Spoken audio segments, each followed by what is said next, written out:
Praise Lord, मैं आप सबका वापस स्वागत करता हूं और हम सीख रहे हैं परमेश्वर के 7 आत्माओं के बारे में। और आज हम छठी बात में जाएंगे, लेकिन उससे पहले हम एक बार फिर से यशाया में जाएंगे। जैसे आप इस समय स्क्रीन पर देख रहे हैं, यशाया 11 अध्याय पहली और दूसरी आयत, आइजाया चैप्टर 11 वर्स 1 और 2। यहां पर क्या लिखा है?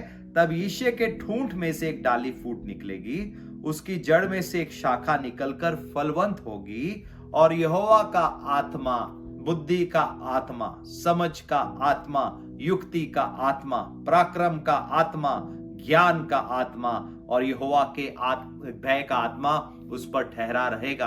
तो हम यहां पर 7 आत्माओं के बारे में पढ़ते हैं और आज हम छठी बात में जाएंगे और यहां पर लिखा है ज्ञान का आत्मा। और जब हम ज्ञान के आत्मा के बारे में पढ़ते हैं, या स्पिरिट ऑफ नॉलेज और रेवलेशन, प्रकाशन, ज्ञान का आत्मा, तो आप इन दोनों को साथ लेके चलिए। ज्ञान जो परमेश्वर के प्रकाशन से मिलता है, तो परमेश्वर का आत्मा ही ऐसी बातें हमारी जिंदगी में खोलता है जो सिर्फ हम उसकी मदद के बिना नहीं समझ सकते। जैसे हम बाइबल में पढ़ते हैं, प्रभु यीशु मसीह ने अपने चेलों और या लोगों के सामने बहुत सारे दृष्टांत बोले और लोग इन बातों को समझ नहीं पाए, और प्रभु यीशु मसीह को अपने चेलों को ये दृष्टांत समझाने पड़े। क्यों? क्योंकि अभी उन्होंने पवित्र आत्मा नहीं पाया था। लेकिन जब हम पवित्र आत्मा पा लेते हैं तो परमेश्वर की गहरी बातें भी हमारे समझ में आना शुरू हो जाती है। आज हम देखते हैं बहुत सारे लोग जब वचन को पढ़ते हैं अपनी समझ के अनुसार पढ़ते हैं और समझ के अनुसार उसकी व्याख्या करने की कोशिश करते हैं। लेकिन जब हम पवित्र आत्मा की सहायता से वचन को पढ़ते हैं या वचन को सुनते हैं, उसका हमें प्रकाशन मिल जाता है, हमें वो डिवाइन रेवलेशन मिल जाता है जो बिना पवित्र आत्मा की सहायता से नहीं मिलता। तो एक बार मैं एक व्यक्ति से मिला और उस व्यक्ति से मैंने पूछा कि आप प्रभु यीशु मसीह के बारे में जानते हो? उन्होंने कहा हाँ मैं जानता हूं, मैंने बाइबल पूरी पढ़ी हुई है शुरू से लेकर आखिर तक। तो मैंने कहा आपको क्या समझ में आया? उन्होंने कहा अच्छी किताब है, बहुत अच्छी अच्छी बातें लिखी है। तो मैंने कहा आपने क्या प्रभु को जीवन दिया? कहते नहीं, मुझे ऐसी कोई बात उसमें नहीं लगी जिसके कारण मुझे प्रभु को अपना जीवन देना चाहिए। देखो, उस व्यक्ति ने अपनी समझ से, अपनी बुद्धि से बाइबल पढ़ा, लेकिन क्योंकि स्पिरिट रेवलेशन नहीं मिला, क्योंकि पवित्र आत्मा की ओर से प्रकाशन नहीं मिला, इसीलिए वो उसको बाइबल सिर्फ एक किताब के तौर पर लिखा या लिखी हुई बातें ही बस लगी, लेकिन उसका रेवलेशन, वो वचन जीवित उसके जीवन में नहीं हो पाया या उसका जीवन स्पर्श नहीं हो पाया, क्योंकि सिर्फ पवित्र आत्मा ही हमारी सहायता कर सकता है ताकि हम परमेश्वर की बातों को समझे। ये वचन जो बाइबल में लिखा है, जो कि एक पुस्तक है, लेकिन जब ये वचन पवित्र आत्मा की सहायता से जब हम पढ़ते हैं या सुनते हैं, ये वचन उस समय जीवित हो जाता है। बाइबल में लिखा है ये वचन जिंदा है, ये मुर्दा वचन नहीं है, ये जिंदा है, 2 धारी तलवार से भी तीखा है, ये कार्य करता है लोगों की जिंदगियों से। बाइबल में हम पढ़ते हैं कैसे प्रभु यीशु मसीह ने जब वचन बोला बीमार चंगे हो गए, वचन बोला मुर्दा जिंदा हो गया। देखो, बोलने से कैसे कोई जीवित हो सकता है? क्योंकि शब्द तो सिर्फ शब्द है, लेकिन याद रखें जो परमेश्वर का वचन है, जो परमेश्वर का शब्द है, वो जीवित है। और पवित्र आत्मा की सहायता से जब प्रकाशन पाकर इसको आत्मा के अभिषेक से बोला जाता है, ये वचन जीवित हो जाता है और कार्य कर देता है। देखो, ये वही वचन है जिसने इस आकाश और पृथ्वी को रच दिया। देखो, बोलने से कैसे दुनिया बन सकती है? बहुत सारे लोग कहते हैं तुम बातें बहुत बोलते हो, है ना? कई बार किसी को कहा जाता है ना, तुम बातें बहुत बोलते हो लेकिन करते कुछ नहीं। लेकिन देखो, परमेश्वर कहकर ही बहुत कुछ कर देते हैं। कहा पृथ्वी हो, पृथ्वी बन गया, आकाश हो, आकाश बन गया।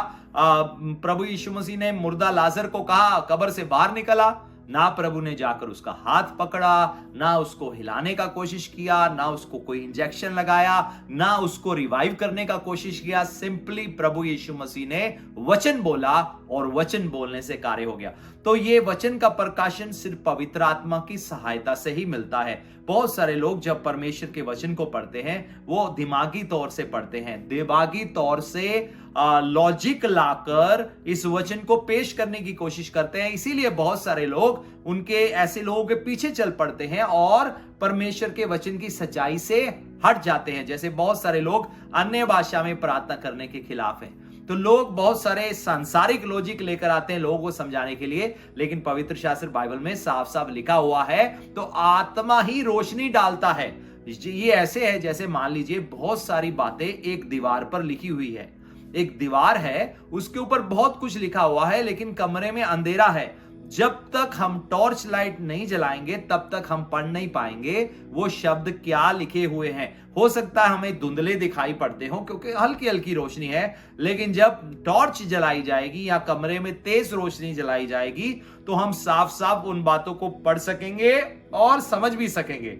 इसी प्रकार से जब हम वचन को पवित्र आत्मा की रोशनी में पढ़ते हैं तो वो डिवाइन रेवलेशन, जो पवित्र आत्मा, जो ज्ञान का आत्मा है, स्पिरिट ऑफ नॉलेज है एंड रेवलेशन है, जब हम उसकी मदद से वचन पढ़ते हैं या सुनते हैं तो वचन हमारी जिंदगियों में खुल जाता है। हम बहुत सारी गहरी बातें हैं जो परमेश्वर के वचन से समझना शुरू हो जाते हैं। यहां तक कि बाइबल में बहुत सारी ऐसी बातें जो ट्रेडिशंस को लेकर भी हैं, उसमें भी हम स्पिरिचुअल मीनिंग देख पाते हैं कि ओहो, इसका मतलब ये है, वो नहीं है जो हम बाहर से सोच रहे हैं, लेकिन इसका अर्थ कुछ और है जो परमेश्वर का वचन और प्रभु का आत्मा ही हमारी सहायता करता है। तो छठी बात है, ये ज्ञान का आत्मा है जो हमें ज्ञान देता है। आए हम कुछ और वचनों को पढ़े। इफिसियों 1:18 में ऐसे लिखा है, जैसा आप स्क्रीन पर देख रहे हैं। कुछ बातें मैं पढ़ूंगा। तुम्हारे मन की आंखें ज्योतिर्मय हो। तो इफिसियों 1:18 में पौलुस की ये प्रार्थना थी कि लोगों की मन की आंखें ज्योतिर्मय हो। तो ज्योतिर्मय कैसे होंगी, कैसे लाइट आएगी हमारी आंखों में या हमारी समझ में या हमारी स्पिरिट में, हमारे मन की आंखें कैसे खुलेंगी? वो खुलेंगी जब पवित्र आत्मा हमारी जिंदगी में आएगा। जब पवित्र आत्मा हमारे जीवन में आता है, ये हमारी मन की आंखें खोल देता है। पौलुस को की मन की आंखें खुल चुकी थी, उसने पवित्र आत्मा पाया। बहुत सारी गहरी गहरी बातें हम उसके खतों में पढ़ सकते हैं, और पतरस भी कहता है उसकी कुछ बातें हमें समझ में नहीं आती या समझने में कठिन है। तो पौलुस को ये गहरे प्रकाशन परमेश्वर के आत्मा की सहायता से मिले। तो उसकी हमारे लिए भी ये प्रार्थना थी कि हम भी परमेश्वर की गहरी बातें समझ सके और वो भी समझ सके जो परमेश्वर ने पौलुस के द्वारा लिखवाया इस पवित्र शास्त्र बाइबल में या खतों के द्वारा, ताकि मसीह की कलीसिया परिपक्व हो सके, मजबूत हो सके, बलवंत हो सके, परमेश्वर के कामों में आगे बढ़ सके। एक और आयत है जो आप इस समय अपनी स्क्रीन पर देख रहे हैं, वो है यूहन्ना रचित सुसमाचार, उसका 1 अध्याय और 5वीं आयत। यहां लिखा है, जो समाचार हमने उससे सुना और तुम्हें सुनाते हैं वे ये है कि परमेश्वर ज्योति है और उसमें कुछ भी अंधकार नहीं।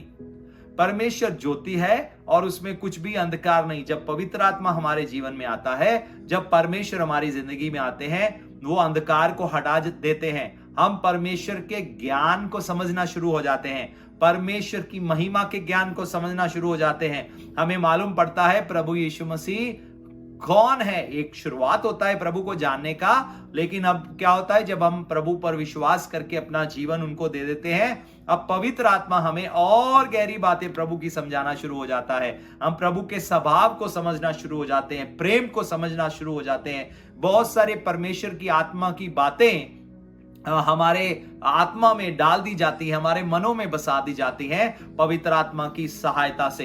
एक और वचन है हम स्क्रीन पर जो देख रहे हैं, वो है व्यवस्था विवरण, उसका 29 अध्याय और 29 आयत।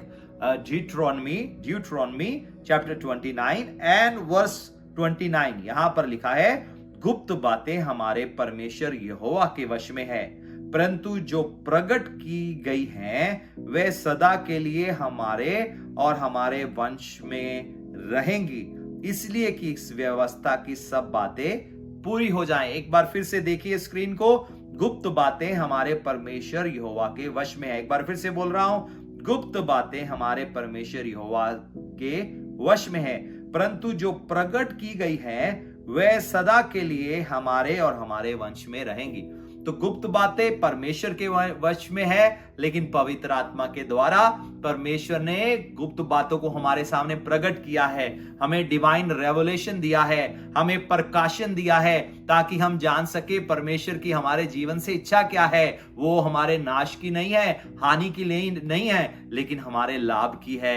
हमारे हाथ को परमेश्वर ने थाम रखा है। तो जब प्रकाशन मिला इजरायली लोगों को परमेश्वर का, तो वो प्रकाशन सिर्फ उनके लिए नहीं था, उनकी आने वाली पीढ़ियों के लिए था। जैसे अब्राहम को प्रकाशन मिला, यहोवा यिरे, या परमेश्वर खुद मुहैया करेंगे, या परमेश्वर देखेंगे और मुहैया करेंगे। और हम देखते हैं कैसे वो रेवलेशन आगे पीढ़ियों में चला कि जब भी इजरायली लोगों को जरूरत पड़ा उन्होंने कहा यहोवा यिरे, यानी कि परमेश्वर हमारी जरूरतों को पूरा करेंगे, वही हमारी शांति है, यहोवा शालोम। हम देखते हैं कैसे समय के साथ साथ परमेश्वर के लोगों को परमेश्वर का प्रकाशन मिला। जब परमेश्वर ने चंगाई दिया, कहा गया यहोवा राफा, यानी कि चंगा करने वाला परमेश्वर। तो वो सिर्फ उसी पीढ़ी के लिए प्रकाशन नहीं था, आज की पीढ़ियों के लिए भी है, आने वाले वंशों के लिए भी है। जैसे प्रभु यीशु मसीह को हम देखते हैं कैसे प्रभु यीशु मसीह ने बीमारों को चंगा किया, तो अब वो चंगाई सिर्फ 2000 साल पुरानी नहीं है, वो आज भी है। और कैसे उसको हम अपनी जिंदगी में देख सकते हैं? प्रकाशन के द्वारा। बाइबल में लिखा है प्रभु यीशु मसीह कल, आज और युगो युग एक समान है। वो प्रभु जिसने 2000 साल पहले काम किए वो आज भी कार्य करते हैं, वो हमारी जिंदगियों में कार्य करते हैं, वो हमें चंगा करते हैं, हमारी जरूरतों को पूरा करते हैं, तूफान के बीच में हमें शांति देते हैं। वो एबिनेजर है, वो एडोनाय है, हमारा मालिक है, हमारा मास्टर है, हमारा प्रभु है, वो जो हमारी जिंदगी में हमारी अगुवाई करता है और हम उसके रास्तों पर चलते हैं। तो परमेश्वर क्या करते हैं? हमें प्रकाशन देते हैं। ज्ञान जो गुप्त था हमारे सामने पवित्र आत्मा के द्वारा परमेश्वर ने वो खोल दिया गया है। पुराने नियम में भी बेशक लोगों को परमेश्वर की बहुत सारी बातों का ज्ञान था, लेकिन उसके बावजूद वो लिमिटेड थे। इसीलिए हम देखते हैं पुराने नियम में बहुत सारे ऐसे लोग थे जिन्होंने एक से ज्यादा शादियां की, यानी कि एक ही समय पर एक से ज्यादा बीवियां थी उनकी। लेकिन जब प्रभु यीशु मसीह आए, उन्होंने आकर फिर प्रकाशन दिया। बहुत सारी ऐसी बातों का प्रभु ने कहा, ये कहा गया था आंख के बदले आंख, हाथ के बदले हाथ, लेकिन मैं तुमसे कहता हूं तुम क्षमा करो। तो हम देखते हैं कैसे वो रेवलेशन धीरे धीरे बढ़ता ही गया। जो हम उत्पत्ति की किताब से पढ़ना शुरू करते हैं, आगे आते आते आते, और जब प्रभु यीशु मसीह जो परमेश्वर जिसने सारी दुनिया को बनाया, जब वो जाहिर हुए, उन्होंने इस प्रकाशन को पूरी तरह लोगों के सामने खोल के रख दिया, चेलों के सामने खोल कर रख दिया। और ऐसी और बहुत सारी बातें जो प्रभु यीशु मसीह ने कहा मैं तुम्हें बताना चाहता हूं, लेकिन अभी तुम नहीं समझ सकते, लेकिन जब पवित्र आत्मा आएगा वो तुम्हें सारी बातें सिखाएगा। तो हम देखते हैं कैसे अब पवित्र आत्मा जब हमने पा लिया, अब हम परमेश्वर की गहरी बातों को समझ सकते हैं। तो इसीलिए इसे ज्ञान का आत्मा भी कहा गया है, स्पिरिट ऑफ नॉलेज। और ज्ञान क्या है? वो प्रकाशन के द्वारा आता है, पवित्र आत्मा की रोशनी के द्वारा आता है, जब वो हमारे मनों में रोशनी डालता है ताकि हम परमेश्वर की गहरी बातों को समझ सके। जैसा आप स्क्रीन पर देख रहे हैं, 1 कुरिन्थियों उसका 2 अध्याय 11 आयत, 1 Corinthians chapter 2 verse 11 आए, हम इसकी और अब गौर करेंगे। यहां पर लिखा है, मनुष्य में से कौन किसी मनुष्य की बातें जानता है?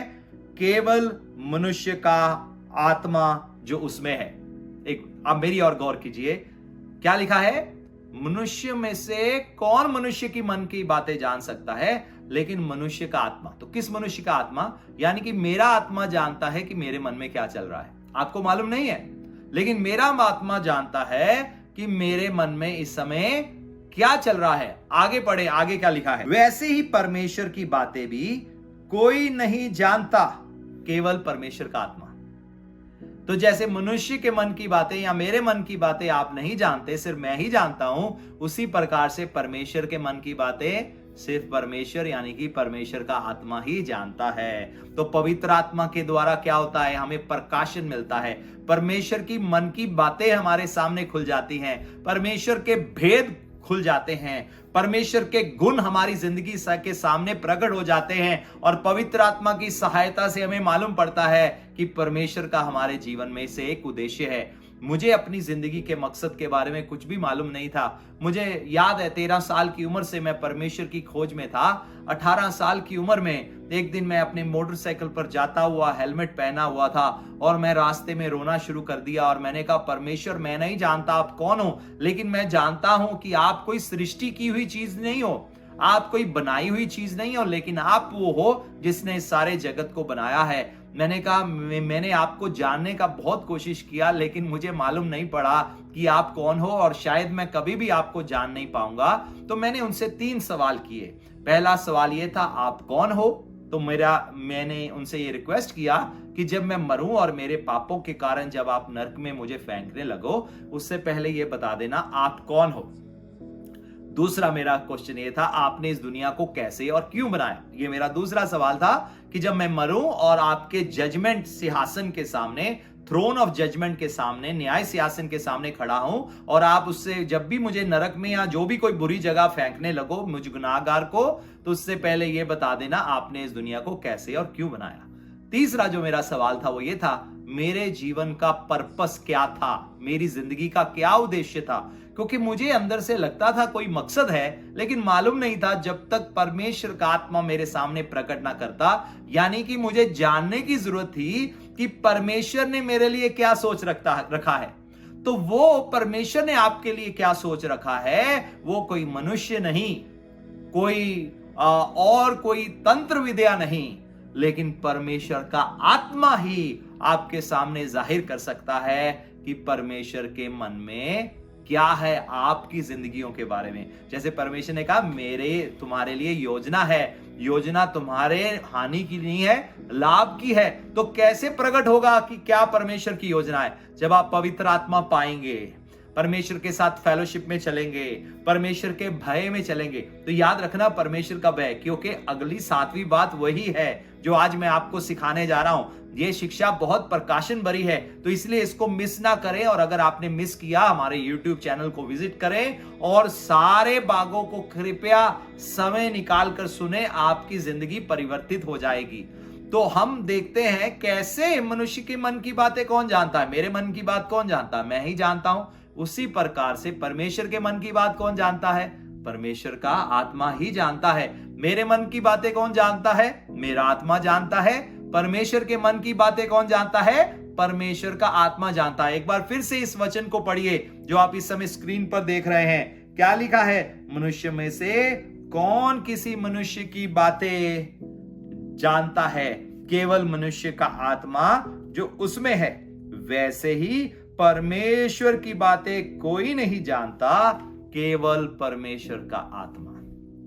हालेलुया, कितना बड़ा प्रकाशन है। तो जब पवित्र आत्मा आपके जीवन में आ जाता है, पवित्र आत्मा सब जानता है, परमेश्वर के मन की सारी बातें जानता है और वो आपके आगे जाहिर करेगा। जैसे हम बाइबल में लिखा है, हम नहीं जानते हम क्या प्रार्थना करें, लेकिन पवित्र आत्मा आप ही आहें भर भर कर, जो बयान के परे है। कोई उसको मीनिंग नहीं समझा सकता, कोई उसको एक्सप्लेन नहीं कर सकता, लेकिन पवित्र आत्मा ही आप ही आहें भर भर कर। क्यों? क्योंकि आत्मा परमेश्वर की बातों को समझता है, उसको मालूम है क्या प्रार्थना करना है।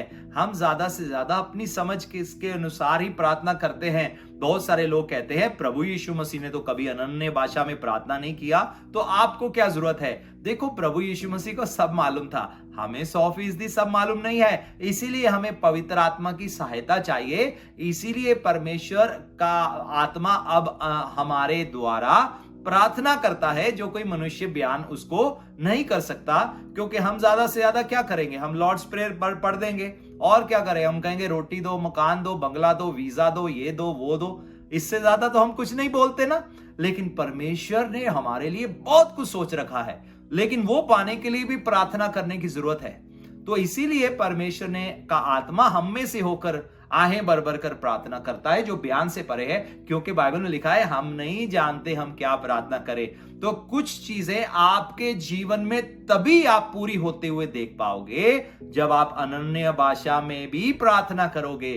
समझ के साथ भी पौलुस कहता है, मैं प्रार्थना करूंगा और आत्मा से भी प्रार्थना करूंगा, समझ के साथ भी गाऊंगा और आत्मा से भी गाऊंगा। इतना महत्वपूर्ण है अगर आप परमेश्वर का प्रकाशन चाहते हैं। तो ये आत्मा कौन सा आत्मा है? ये परमेश्वर के प्रकाशन का आत्मा है, जो परमेश्वर की गहरी गुप्त बातें आपकी जिंदगी में खोल देता है। मैं विश्वास करता हूं आज आपने बहुत कुछ सीखा है, और बहुत सारी बातें थी जो मैं आपसे कह सकता था, लेकिन समय की कमी के कारण एक उदाहरण देना चाहता हूं, पतरस का और कॉर्नेलियस का।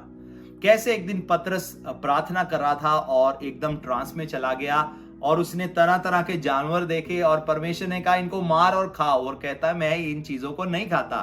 तो हम देखते हैं कैसे दूसरी तरफ परमेश्वर का दूत कॉर्नेलियस के पास गया और कैसे उससे बात किया और कहा गया कि पतरस को बुला। और इस तरह से एक व्यक्ति पतरस के पास आया। पतरस ने पहले ही विजन देख लिया था और फिर पतरस उस व्यक्ति के पीछे चल पड़ा। ये कैसे हुआ? कैसे ये रेवलेशन मिला?